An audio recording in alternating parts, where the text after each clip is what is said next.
3 women vanished from a quiet Springfield home after a graduation night, leaving behind their cars, purses, and no signs of struggle.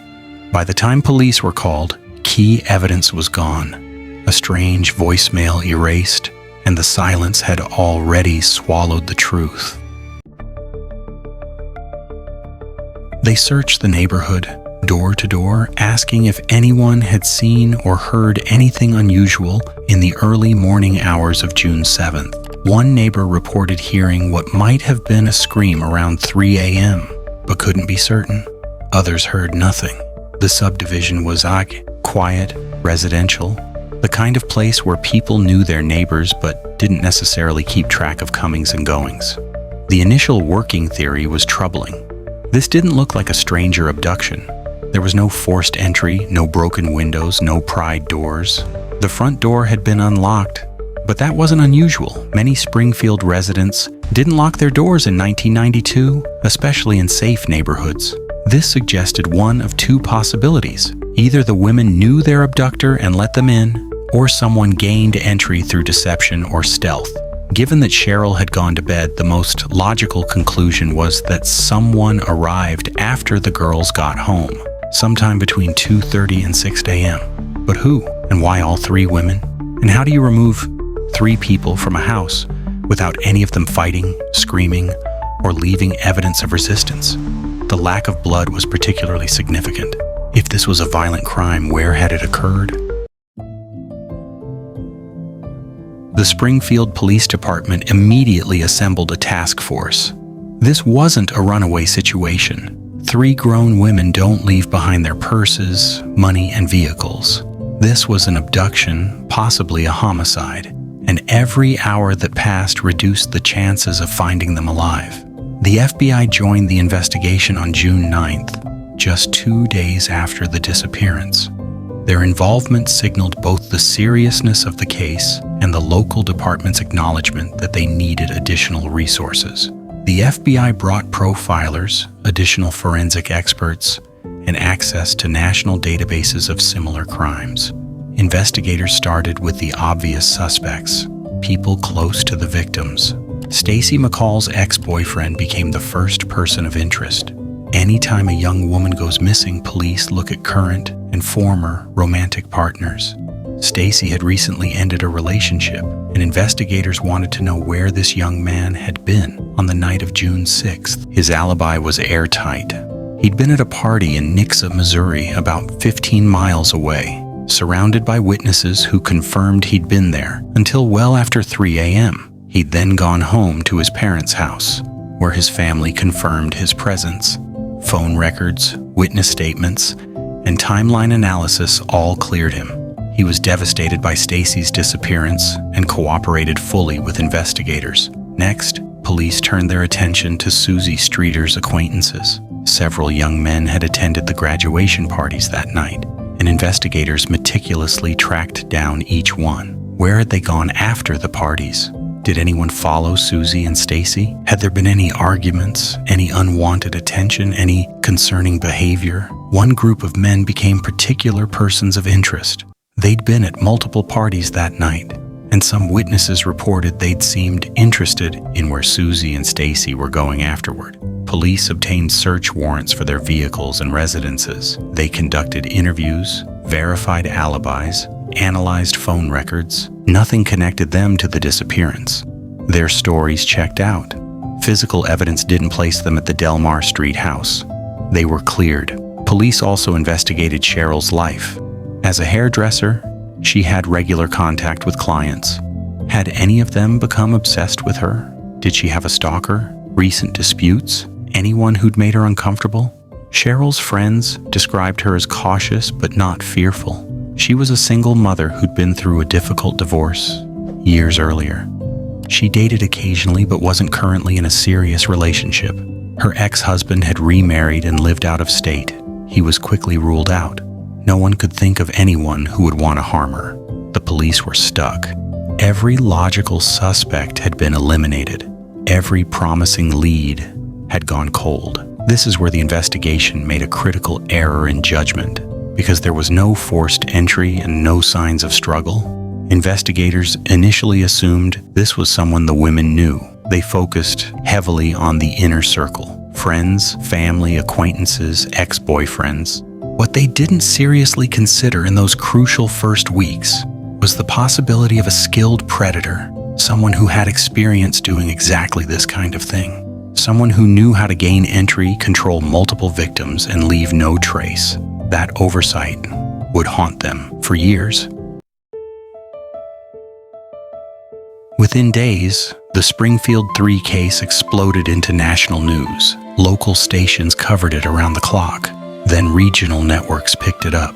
By mid-June, the story was featured on national programs, and the case became one of those mysteries that captured America's imagination. The media attention was both a blessing and a curse. On one hand, it generated awareness. Thousands of people called in tips. On the other hand, it created a mountain of information that investigators had to sort through, most of it worthless. In the first 3 weeks alone, police received over 5,000 calls. Each one had to be logged, assessed, and investigated if it seemed credible. Tips ranged from psychic visions to conspiracy theories, to genuine sightings that turned out to be mistaken identity. Some tips were more disturbing. Several callers claimed to know where the bodies were buried, descriptions of fields, abandoned wells, remote forests. Each location had to be searched. Cadaver dogs were deployed dozens of times in the first year alone. Nothing was found. Others reported seeing the women alive: a gas station in Kansas, a diner in Oklahoma, a shopping mall in Texas. Every sighting had to be checked. Every grainy security video had to be reviewed. None of them panned out. The volume was overwhelming. Detectives worked 18-hour days, following up on leads that went nowhere. The families appeared on television pleading for information, holding press conferences, printing flyers.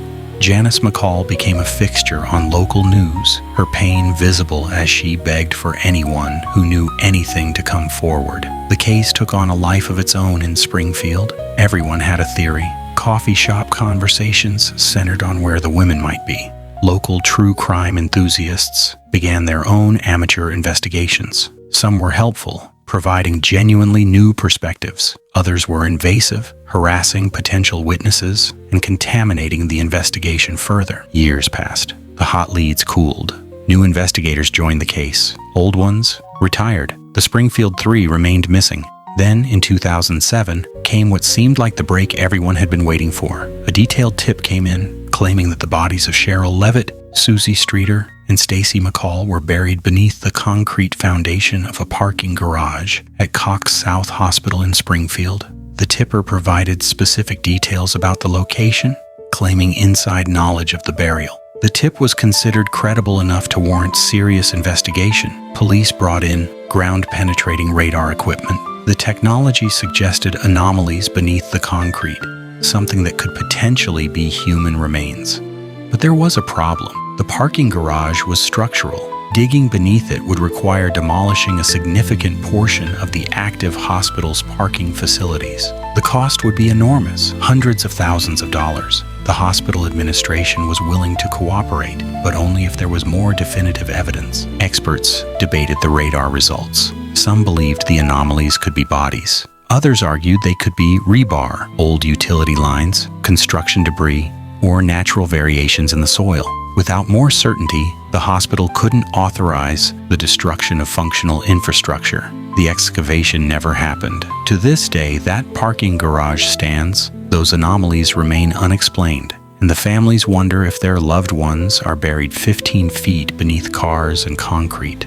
The disappointment was crushing. For the families, it felt like being shown a locked door that might lead to answers but not being allowed to open it. The hardest thing is knowing that somewhere out there, someone knows something, and they're not talking, Janice McCall said after the hospital garage investigation failed to move forward. Someone has that information and they go to bed every night, keeping it to themselves.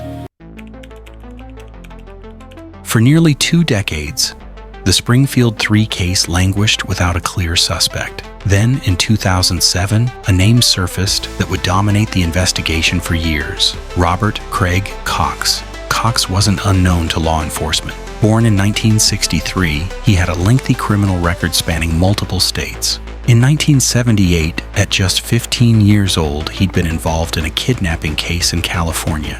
As an adult, he'd been convicted of robbery and kidnapping in Texas and Florida. By all accounts, he was a violent offender with a history of targeting women. But here's what made him relevant to Springfield. In June 1992, Robert Cox had been living in the area, working as a cable television installer for a local company. His job required him to enter people's homes, giving him intimate knowledge of neighborhoods, layouts, and the vulnerability of residents, particularly women who were home alone. The connection to Cox came from multiple sources. First, a prison informant claimed Cox had confessed to the murders while incarcerated. Then, a former girlfriend came forward saying Cox had made disturbing statements about the Springfield Three in the months after their disappearance, hinting that he knew what happened to them. Most dramatically, Cox himself reached out to a journalist covering the case and made statements that investigators found deeply troubling. While stopping short of a direct confession on tape, Cox claimed he had information about where the women were buried. He described a location near a highway outside Springfield, providing just enough detail to be compelling, but not enough to be verifiable. When police confronted Cox directly, he changed his story repeatedly. Sometimes he claimed he'd killed the women. Other times, he said he only knew who did it. Then he'd recant entirely, claiming he was lying to get attention. Investigators dug deep into Cox's background. They discovered he'd been working in the Delmar Street area in the days before the disappearance. His work orders placed him within blocks of Sherrill's house. He would have known the neighborhood, understood the layout of those ranch-style homes, and potentially even seen the women coming and going. Cox's modus operandi from his previous crimes was chilling. In his California kidnapping, he'd used a combination of deception and overwhelming force to control his victims. He'd proven himself capable of managing multiple people simultaneously. He was physically strong, experienced in criminal activity, and had no moral compunction about harming women. But there was a problem. No physical evidence connected him to the crime. His DNA wasn't in the house, or rather wasn't in any sample that could definitively be linked to the abduction. No witnesses placed him at the scene. His vehicle from 1992 had long since been sold and couldn't be examined. His statements were contradictory and unreliable, exactly what you'd expect from either an attention-seeking liar or a guilty man trying to toy with investigators. Polygraph tests were inconclusive. Cox showed deception, but he was a career criminal who'd beaten lie detectors before. The tests couldn't definitively prove guilt or innocence. The most frustrating aspect of the Cox angle was his apparent enjoyment of the situation. He seemed to relish the attention, giving interviews from prison where he'd hint at knowledge, then deny everything. He taunted the families through intermediaries, suggesting he knew where the bodies were, but would never tell. Was this the behavior of a guilty man savoring his power over grieving families? Or was it a narcissistic criminal exploiting a famous case for relevance and notoriety? Investigators believed Cox was their man. The circumstantial evidence was strong. Opportunity, capability, geographic connection, and those disturbing quasi-confessions. But in the American legal system, belief isn't enough. Without physical evidence or a consistent confession, prosecutors couldn't bring charges.